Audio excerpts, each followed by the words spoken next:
போறீங்க பெரிய காரியம் சார். அதான் சொல்லிட்டு வந்தேன் நான். இவங்களுக்கு இத்தனை பேர்த்த பெரிய இடத்துக்கு கூட்டு போறீங்க. அந்த சாலைகள் அந்த பக்கம் வர்றீங்க, இந்த பக்கம் வர்றீங்க, உங்க சௌகரியத்துக்கு போயிட்டு இருக்கிறீங்க. இவங்கள பத்திரமா போனதான் அங்க போய் சேரவே முடியும். ஏங்க ஸ்லோ இதுல ஏத்திட்டு போலாமா? வேற பஸ் இல்லையா இந்த ரோட்ல? பேருந்து இருக்கா இல்லையா? பெரிய நல்ல ஒரு இதுக்கு இப்படி எல்லாம் செய்யலாமா தம்பி?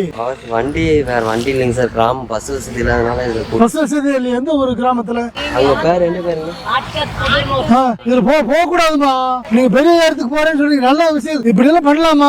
நீங்க பாதுகாப்பா இருந்தா தான் இது பண்ண முடியும். வரமாட்டேன் சார். வந்து மன்னிக்கிறதுக்கு இல்லைங்க. சரக்கு வாகனத்துல அவங்க ரோட்ல ஆடிட்டு வர்றாங்க, பின்னாடி ஆடுது வண்டியில, எதிர் திசையில வர்றாங்க, வண்டியை வேகமா போகுது, தேசிய நெடுஞ்சாலையில் இப்படி வந்தீங்கன்னா ஏதோ ஒண்ணு அவங்களுக்கு இத்தனை பேத்துக்கு ஆயிடுச்சுன்னு என்ன பண்ணுவீங்க? சரி சார். நல்ல விஷயத்த பண்ணுங்க தம்பி. சரக்கு வாகனம் ஐயா, இதுல சரக்கு வாங்கணும். ஆளுகள் ஏத்திட்டு போக கூடாதுங்க. மூட்டை முடிச்சு எல்லாம் ஏத்திட்டு போலாம். நம்மள மனுஷர்கள் ஆடிட்டு செஞ்சுட்டு போவோம் இல்லையா? அதுக்காகத்தான் சொல்றாங்க சரக்கு வாகனத்துல சரக்கு மட்டும் கொண்டு போகணும்ட்டு. இல்லைங்கம்மா, இனிமேல் எப்பவுமே போகாதீங்க. பேருந்தில் ஏறி போங்க, ஒரு 1/2 மணி நேரம் கழிச்சு போனாலும் தப்பு இல்ல. எந்த ஊர்ல பஸ் வசதின்னு சொல்லுங்க, இல்ல அமைச்சர்கிட்ட சொல்லுவோம். எந்த ஊருங்க இது கேட்டுக்கோங்க. நிறைய ஊர்கள்ல பஸ் இல்லைன்னு சொல்றாங்க. பஸ் இல்லாதனால சரக்கு வாகனத்துல போறாங்களாமா. தாராபுரம் பக்கத்துல, கள்ளிமந்திய பக்கத்துல, மூலனூர் போற வழியில பேருந்து இல்லாம இருக்குது. அதனால நாங்க சரக்கு வாகனத்துல போறோம்னு சொல்றாங்க. அதுக்குண்டான நடவடிக்கை பேருந்து விடுறதுக்கு உண்டான வசதியே பண்ணுங்க.